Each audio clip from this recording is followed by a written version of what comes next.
Dit is eintlik 'n baie moeilike jaar waardeur die boere gaan en die afgelope paar jare waardeur die boere gaan en ons voel, weet mens kan net soveel doen as publiek en fondse en daai tipe goeders en toe het ons besluit maar kom ons begin 'n jetski trip wat gaan reg rondom Suid-Afrika se kuslyn om die boere te ondersteun, want die geestesgesondheid van die boere en die depressie en die goed waardeur ons boere huidiglik gaan is verskriklik erg. Dit het alles begin by jy weet, hoe kan ons onsself challenge?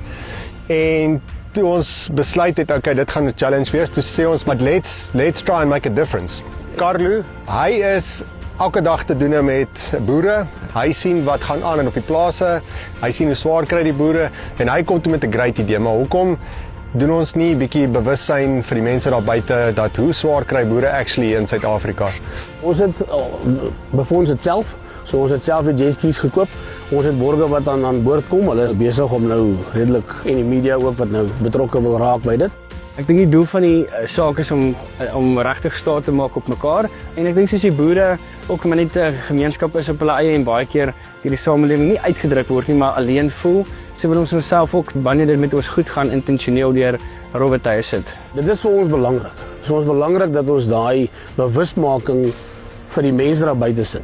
Want daar's baie mense wat dink jy stap in die Spar in en daar lê die produk op die rak.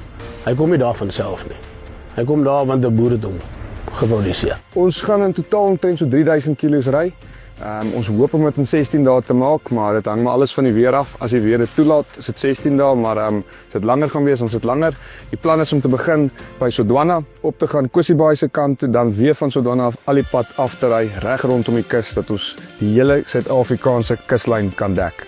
Om te sê, hoekom het ons nie 'n crew nie? Ek sal like om 'n crew te hê, weet, soos iemand om te sê, hey, well done, en jy weet, bietjie skis kan regmaak en bietjie vir ons petrol gaan kry, maar dit gaan dit baie maklik maak en ons wil juis onsself in 'n ongemaklike posisie te kan sit sodat ons kan staan vir boere wat sukkel. Daar's 'n klomp mense wat vir ons sê dit kan nie gedoen word nie.